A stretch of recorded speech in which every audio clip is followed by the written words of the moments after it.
6 astuces inhabituelles pour prendre de la masse musculaire en tant que skinny fat. C'est ce que nous allons voir dans cette vidéo. La première chose à faire, ça va peut-être te paraître bizarre, mais ça va être d'augmenter tes dépenses énergétiques. Pourquoi? Par jour, ton corps dépense de l'énergie, que ce soit pour digérer, pour les activités physiques ou pour vivre. Et il y a un point qui nous intéresse, c'est l'activité physique, qu'on peut séparer en deux choses distinctes. Tu as l'activité physique qui est directe, donc c'est-à-dire l'entraînement, et tu as l'activité physique indirecte. Donc marcher, transporter ses courses, monter les escaliers. Et ce qui va nous intéresser, c'est cette activité physique indirecte, que l'on peut qualifier de NEAT. Pourquoi, alors que je te parle de masse musculaire et que tu sais, vu que tu l'as entendu partout, qu'il faut un surplus calorique pour produire du muscle, pourquoi je te demande d'augmenter tes dépenses énergétiques? Prendre du muscle, ça ne se résume pas à s'entraîner, à dormir et à faire un surplus calorique. Ça, c'est les bases, mais c'est bien plus compliqué que ça en réalité. Je vais te parler d'une protéine que l'on retrouve dans les muscles squelettiques, donc ce qui est biceps, triceps, pec, un petit peu les muscles qui servent au mouvement, donc les muscles qui sont reliés à des squelettes, à du squelette, à des os. Cette protéine s'appelle la myostatine. Cette protéine, plus elle va être exprimée, donc plus, je vais parler plus simplement, plus tu vas avoir de myostatine, plus ta masse musculaire va être limitée. La myostatine, elle se désactive en faisant du sport. Et en tant que skinny fat, tu le sais bien, tu manques de masse musculaire. Tu as déjà vu les origines du skinny fat, si tu les as pas encore vues, je te mets le petit i pour aller les voir. Cette vidéo, c'est une vidéo débutante.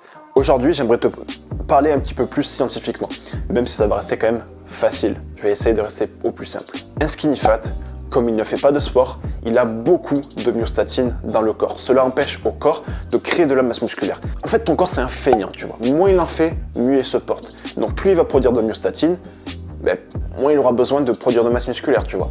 Sauf que si tu fais des efforts, il va être obligé de produire de la masse musculaire, donc il va devoir baisser la myostatine. Et c'est pour ça que je vais te demander d'augmenter ta NEAT.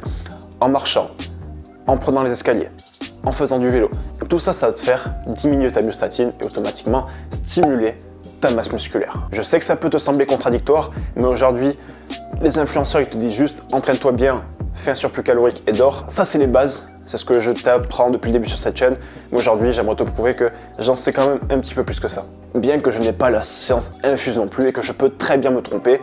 La deuxième chose à respecter, c'est le sommeil. Je vais aller assez vite sur ce conseil, tout simplement parce que c'est un conseil assez basique et j'en ai déjà parlé sur toutes mes autres vidéos où je parle de masse musculaire. Mais tu dors entre 8 et 9 heures, tu t'endors à tête reposée, tu dors dans le noir complet, tu dors dans le silence complet avec pourquoi pas un bruit blanc et tu te réveilles et tu te couches à la même heure. Troisième conseil, bon là c'est un conseil assez basique mais il est quand même nécessaire, c'est le surplus calorique. Bien que tu peux construire du muscle en déficit ou en maintien, là où tu construiras le plus de masse musculaire, c'est en surplus. Tout simplement parce que le corps a besoin d'énergie pour prendre de la masse musculaire. Comme je te le disais tout à l'heure, construire du muscle, c'est dur pour le corps. Il a besoin d'énergie. L'énergie, tu la quantifies en calories dans l'alimentation, tout simplement. Quand tu vas manger, tu vas apporter des calories, donc de l'énergie. Donc les calories, déjà, tous ceux qui disent « ouais, moi je veux perdre du poids, donc j'évite les calories », ces personnes-là, elles font de la merde. Et le surplus, ça va aussi permettre de rebooster le métabolisme, même si j'aime pas trop ce terme. Pourquoi?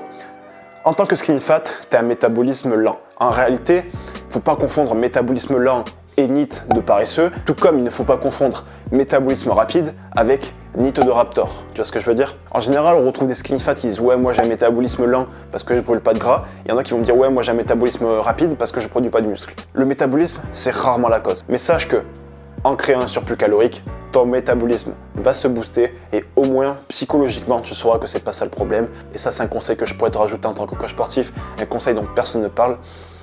La psychologie, c'est extrêmement important. J'en ai déjà parlé dans ma dernière vidéo, mais deux clones, un qui ne croit pas en ses résultats et l'autre qui croit en ses résultats. Celui qui croit en ses résultats, même si c'est exactement le même, le clone de l'autre, il va avoir plus de résultats. Il y a une étude scientifique qui a montré qu'on a fait croire à des gens qu'ils étaient dopés et ils ont eu des résultats exceptionnels alors qu'ils n'étaient pas dopés. Donc comme quoi le pouvoir du cerveau est incroyable. Ensuite, on va parler de micronutriments. On va pas parler de macronutriments, encore une fois j'en parle dans toutes les vidéos de ma chaîne. Je t'en parle dans les bases de l'alimentation que je te fais ici.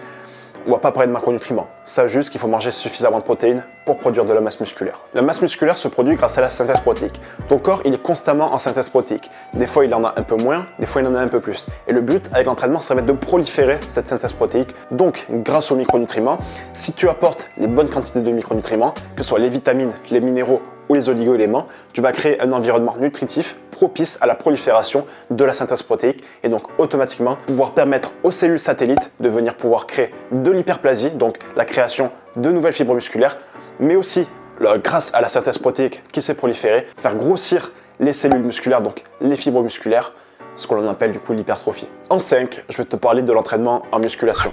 Si tu es débutant, on entend souvent parler de faire du split, faire du push-pull leg, faire des séances pec le lundi, faire des séances dos le mardi. Tout ça, je suis pas d'accord avec. C'est que mon point de vue, mais je suis pas d'accord avec. Pourquoi? Comme je te parlais de synthèse protéique tout à l'heure, la synthèse protéique, pour construire du muscle, tu as besoin de la proliférer.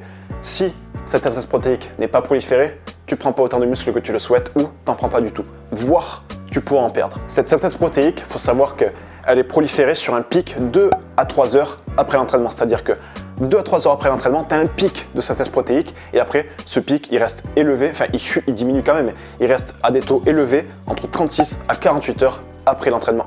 Ce qui signifie que quand tu t'entraînes en split, donc 1 à 2 fois par semaine, un même muscle, ben ton pec que tu entraînes le lundi et le jeudi par exemple, il sera stimulé en termes de prise de muscle du lundi midi, on va dire que tu t'entraînes le midi, du lundi midi au mercredi midi, et du mercredi midi jusqu'au jeudi, tu perds du temps, tu vois, tu as 24 heures où tu n'as pas de production musculaire. Et évidemment, tu es en train de me dire, ouais, mais il suffit de faire un split avec plusieurs fois le même groupe musculaire par semaine, par exemple 3 fois. Sauf qu'il y a autre chose à prendre en compte, c'est aussi la récupération. Plus tu vas causer du dommage musculaire à tes muscles, plus tu vas les abîmer, plus ça va nécessiter de la récupération.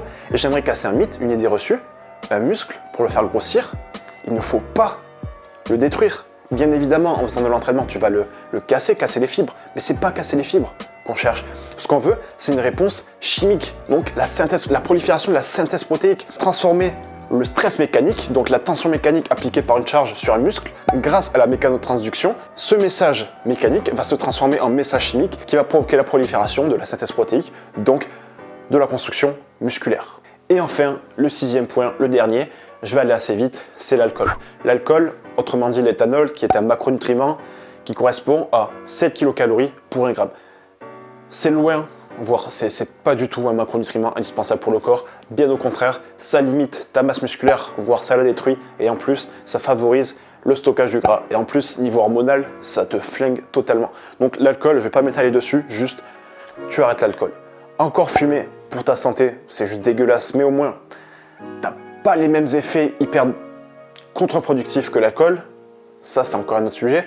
Mais l'alcool, vraiment, vaut mieux que tu arrêtes si tu veux avoir de vrais résultats en musculation. Si tu veux aller plus loin avec moi, que tu veux booster ton métabolisme, que tu veux un programme adapté à toi, à ta morphologie, à tes pathologies, à ton emploi du temps, que tu veux avoir un programme de diététique qui adapte macronutriments et micronutriments à ton besoin, à tes goûts, à ton emploi du temps et que tu veux tout simplement progresser d'un corps de skinny fat à un corps plus athlétique, je t'invite à faire un appel gratuit avec moi. C'est un coaching totalement gratuit. Je te mets le lien dans la description. Durant cet appel, tu vas voir comment je travaille, tu vas voir un petit peu quels sont tes problèmes, quels sont tes besoins et on va établir ensemble une stratégie pour que je te puisse te faire atteindre tes résultats. Si tu veux aller plus loin, donc je te mets la vidéo sur la prise de volume musculaire, une vidéo qui est adressée plutôt aux débutants et ensuite je te fais la vidéo sur pourquoi je ne fais pas de split pour les débutants. À demain mec, c'était Théo. Ciao ciao.